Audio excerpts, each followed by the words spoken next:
ایک شخص ہے بنی اسرائیل کا، جب سے اس نے ہوش سنبھالا روزانہ کئی قبریں کھود ڈالتا ہے، جس میت کو دفن کرتے ہیں کفن اتار لیتا ہے، کفن سے بے کفن کرتا ہے، گویا کہ مردے کو ننگا کر دیتا ہے، اور 2 پیسوں کی خاطر وہ کفن کا کپڑا مارکیٹ میں بیچ دیتا ہے۔ ساری زندگی یہ گناہ کرتا رہا، جرم کرتا رہا۔ زندگی کا آخری دن آیا، وہ شخص گھبرا گیا، ڈر گیا اپنے رب سے، اب کیا بنے گا؟ میں نے کتنا بڑا جرم کیا، ساری زندگی انسانوں کو قبر میں ننگا کیا، اللہ کے آگے ننگا کیا، مرد بھی عورتیں بھی، اب میرا کیا بنے گا؟ ڈر گیا، خوف زدہ ہو گیا۔ اپنے بچوں کو بلایا اور کہا جب میں مر جاؤں تو میری میت کو جلا دینا، جب میں جل جاؤں راکھ بن جائے تو اس کے 2 حصے کر دینا، ایک حصہ آپ سمندر کے کنارے لے جانا، جا کے سمندر میں اس کو اڑا دینا، پانی میں مل جائیں گے ریت میرے راکھ کے ذرات، اور دوسرے حصے کو صحرا میں لے جانا اور ہواؤں میں اڑا دینا۔ میرے وجود کی جو راکھ ہوگی اس کا آدھا حصہ سمندر میں بہہ جائے گا اور اس کا آدھا حصہ جنگلات میں بکھر جائے گا، اور اللہ پاک مجھے قیامت کے دن کھڑا نہیں کرے گا۔ میں مٹی میں مل جاؤں گا، میں پانی میں بہہ جاؤں گا، میں بچ جاؤں گا اللہ کی پکڑ سے اور اللہ کے حضور حاضری سے میں بچ جاؤں گا۔ جو ہی انتقال ہوا جلا دیا گیا، راکھ ہاتھ لگی تو اسے اڑا دیا گیا، سمندر میں بہا دیا گیا۔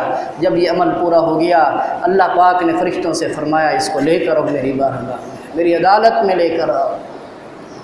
اس کے اجزاء کو ذرات کو جمع کر کے ایک شکل دی گئی، اللہ کی بارگاہ میں اس شخص کو پیش کر دیا گیا۔ اللہ پاک نے اس سے پوچھا اے میرے بندے، کیا آپ کو میری قدرت پر یقین نہیں تھا، میری کبریائی پر یقین نہیں تھا، کیا میری عظمت پر آپ کو یقین نہیں تھا؟ جب میں پیدا کر سکتا ہوں، مار سکتا ہوں، کیا تمہیں دوبارہ کھڑا نہیں کر سکتا؟ یہ کیوں کیا ایسے کہ جلا دینا، راکھ کر دینا، بہا دینا، اڑا دینا؟ کیوں کیا؟ میری قدرت پر یقین نہیں تھا؟ وہ اللہ کی بارگاہ میں ہمارے نبی نے فرمایا، اس نے عرض کیا ہے اللہ پاک آپ کے ڈر کی وجہ سے میں نے آپ کے خوف کی وجہ سے یہ کیا، مجھ سے اتنے بڑے گناہ ہوئے تھے میں ڈر گیا، میں رب کی حضور حاضری دوں گا کیا جواب دوں، میرا رب میرے ساتھ کیا سلوک کرے گا؟ میں نے ڈر کے مارے یہ وصیت کی تھی۔ آپ صلی اللہ علیہ وسلم نے فرمایا اللہ پاک اس کے اس خوف اور ڈر کی وجہ سے معاف فرما دے کہ میرا بندہ مجھ سے ڈر گیا تھا، مجھ سے خوف زدہ۔ ہمیں ڈر کیوں نہیں لگتا؟ کفر ہم نے کیا، شرک ہم نے کیا، رسومات ہم نے ادا کی، گناہ کبیرہ ہم نے کیا، گھر کے اندر گناہ ہم نے کیے، ماحول معاشرے کو گناہوں سے ہم نے بھرا۔ کون سا گناہ ہے جو ہم نے نہیں چھوڑا؟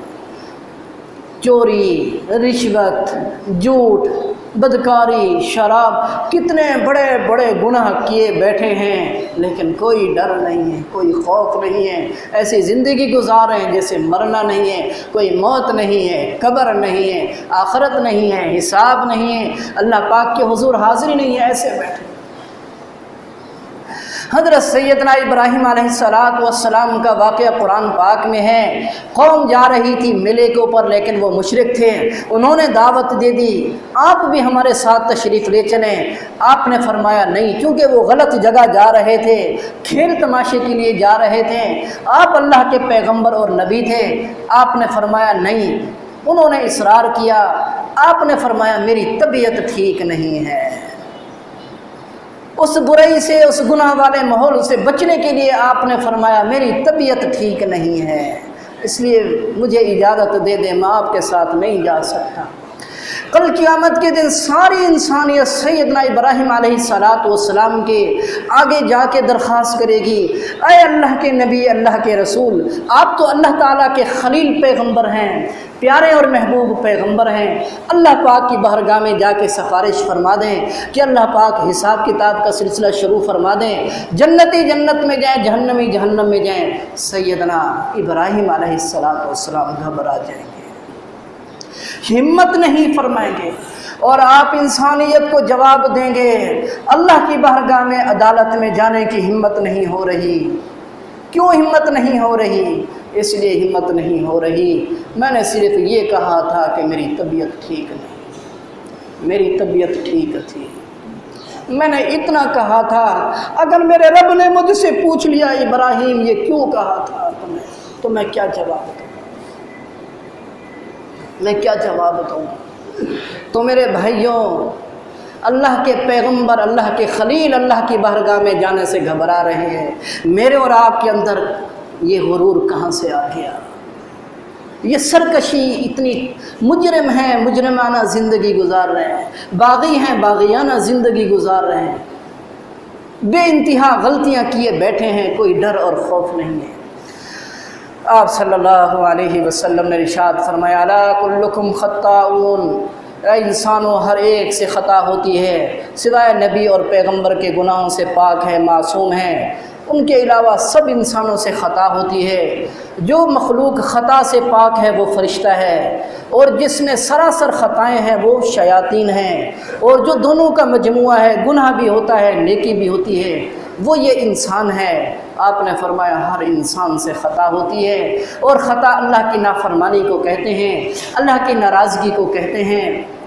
آپ نے فرمایا ہر انسان سے خطا چھوٹی بڑی ہوتی ہے، اللہ کو وہ ناراض کرتا ہے، لیکن بہترین شخص وہ ہے جس سے غلطی ہو جائے، خطا ہو جائے، نافرمانی ہو جائے، اللہ پاک کو ناراض کر کے بیٹھے۔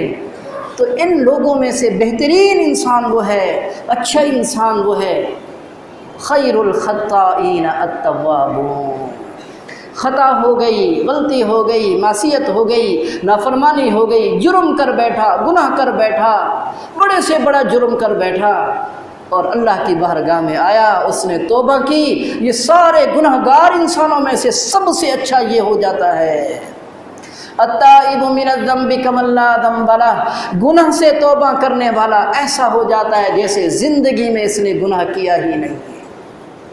میرے بھائیوں، میں اور آپ گناہ کرتے ہیں، یہ ہمارا وجود گواہ بن جاتا ہے، یہ زمین کے ٹکڑے گواہ بن جاتے ہیں، وہ فرشتے کرامن کاتبین گواہ بن جاتے ہیں، اور وہ صحیفے جن پر ہمارے گناہ لکھے جا رہے ہیں وہ گواہ ہیں۔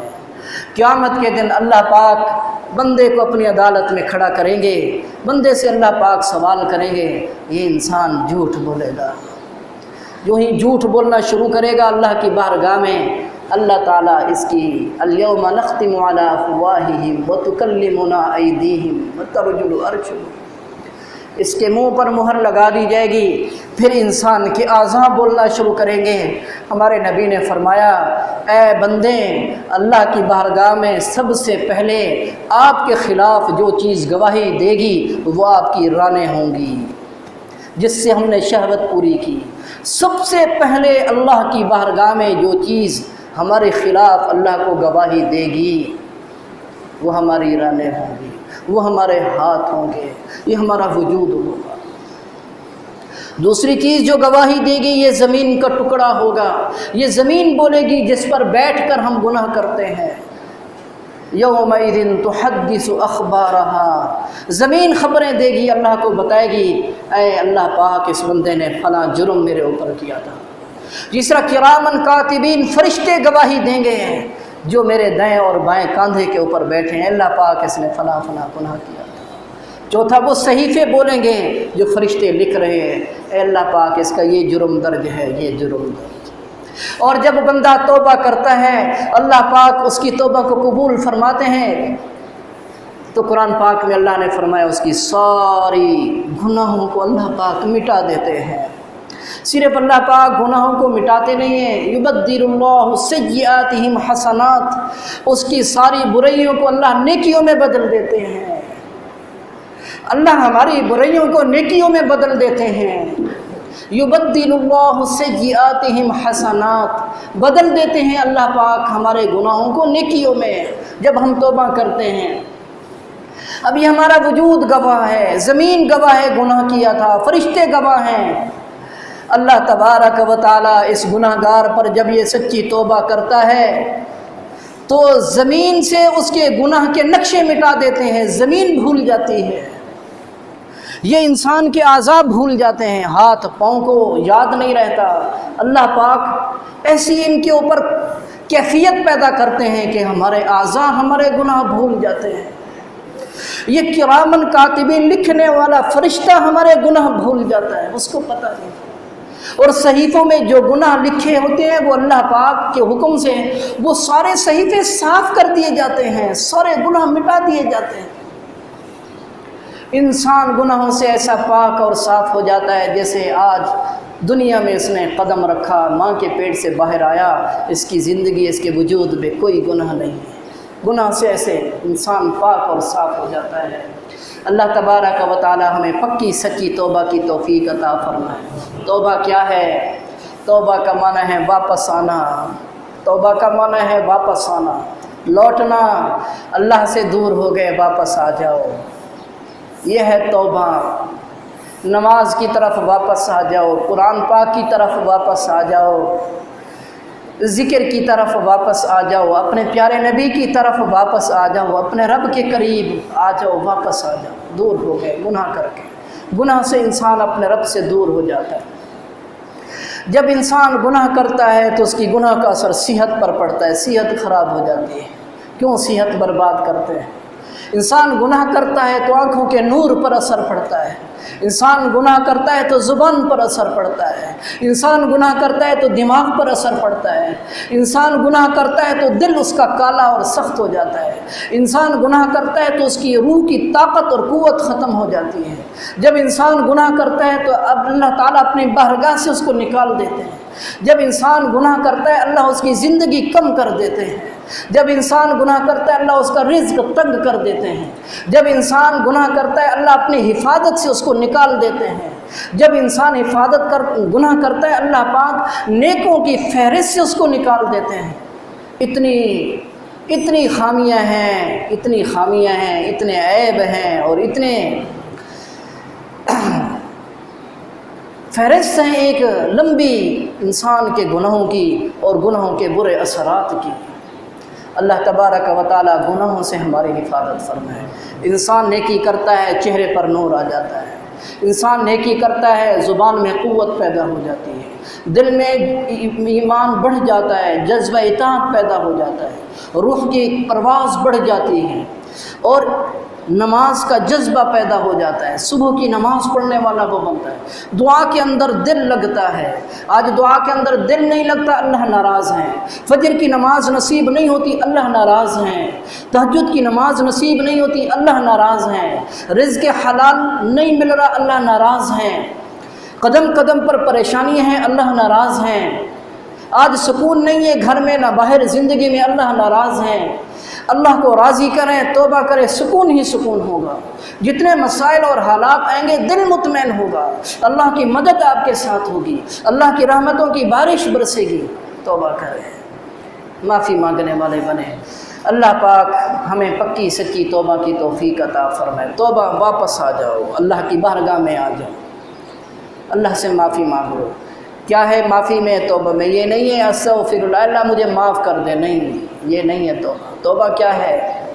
توبہ یہ ہے دل کے اندر ندامت ہو، دل کے اندر شرمندگی ہو، دل رو رہا ہے، دل کے اندر احساس پیدا ہو گیا مجھ سے غلطی ہو گئی، مجھ سے گناہ ہو گیا، میں نے اپنا رب کو ناراض کیا۔ دل ملامت کرے آپ کو، آپ کا دل بے چین ہے، گناہ ہو گیا، دل بے چین ہے، دل نادم ہے، دل شرمندہ ہے، دل رو رہا ہے، آپ کا ضمیر آپ کو آواز دے رہا ہے بندے کیا کر رہا ہے؟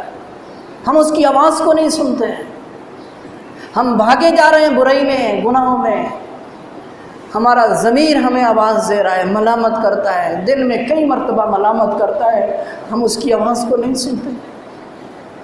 ہمیں پتہ ہے ہم گناہ کر رہے ہیں، ہمارا دل شرمندہ ہوتا ہے پھر بھی گناہ نہیں چھوڑتے۔ تو دل کے اندر شرمندگی ہو، ندامت ہو، شرم ساری ہو، دل شرمندہ ہو، یہاں سے توبہ شروع ہوتی ہے۔ دل کو پاک کریں، دل کو صاف کریں، جب تک کنویں کے اندر سے چوہا نہیں نکالیں گے کبھی کنواں پاک نہیں ہوگا، ٹینک پاک نہیں ہوگا۔ جتنی گندگیاں ہیں اس گندگیوں سے اس اپنے دل کو پاک کریں، دل صاف کریں، دل شرمندہ ہو کہ مجھ سے غلطی ہوئی ہے۔ دوسری چیز کیا ہے؟ زبان ہے، ہاتھ ہیں، دعا ہے، استغفار ہے۔ اے اللہ پاک میں معافی مانگتا ہوں، میں توبہ کرتا ہوں، مجھے معاف فرما دے، مجھے معاف فرما۔ شرمندگی ہے، اپنی غلطیوں کا اقرار ہے۔ کون سی غلطیاں؟ اعلم من الذنب الذی وما لا اعلم من الذنب، اے اللہ پاک مجھے کچھ گناہ یاد ہیں، ان سے توبہ کرتا ہوں، کچھ گناہ تو مجھے یاد ہی نہیں ہے، آپ کے علم میں ہیں، کتنے گناہ ہیں جو مجھ سے ہوئے مجھے پتہ ہی نہیں ہے، میرے ہاتھ کے گناہ، میرے پاؤں کے گناہ، میری زبان کے گناہ، میرے کان کے گناہ، میرے وجود کے گناہ، میرے گھر کے گناہ، ماحول معاشرے میں کتنے مجھ سے گناہ ہوئے مجھے پتہ ہی نہیں ہے، میں نے سمجھا ہی نہیں۔ اے اللہ پاک میں توبہ کرتا ہوں جو گناہ میرے علم میں ہیں، اور وہ گناہ جو میرے علم میں نہیں ہے میں بھول گیا، آپ کو پتہ ہے کام اس لیے توبہ کرتا ہوں۔ دو باتیں، تیسری بات یہ ہے اے اللہ پاک جو جو گناہ ہوئے مجھے یاد ہیں میں ان کو چھوڑتا ہوں، آئندہ نہیں کروں گا، عزم مصمم گناہ چھوڑنے کا، آئندہ میں نہیں کروں گا۔ تین چیزیں ہیں توبہ میں، ندامت اور معافی اور عزم مصمم کہ آئندہ نہیں کروں گا۔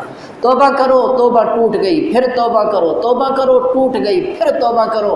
ایمان والے کا کام ہے ساری زندگی توبہ کرتے رہنا۔ ہمارے نبی نے فرمایا کبھی میرے دل پر بھی بادل سا آ جاتا ہے، میں 100 مرتبہ استغفار پڑھتا ہوں تو وہ بادل ہٹ جاتا ہے، وہ بادل ہٹ جاتا ہے۔ ہمارے نبی 100 مرتبہ استغفار پڑھتے ہیں اور ہمیں تو توفیق ہی نہیں ہو رہی۔ تو معافی مانگنا، توبہ ٹوٹ جائے تو پھر آ جاؤ اللہ کے دربار میں اور یہ دعا کیا کریں، اللہم انا نسألک توبۃ قبل الموت، اے اللہ پاک موت سے پہلے مجھے سچی توبہ کی توفیق عطا فرما دیجیے۔ روزانہ توبہ کرتے رہیں، زندگی کے آخری دن کا آخری عمل ہمارا توبہ کا ہو، توبہ قبول ہو، اللہ پاک اپنی بارگاہ میں بلا لیں۔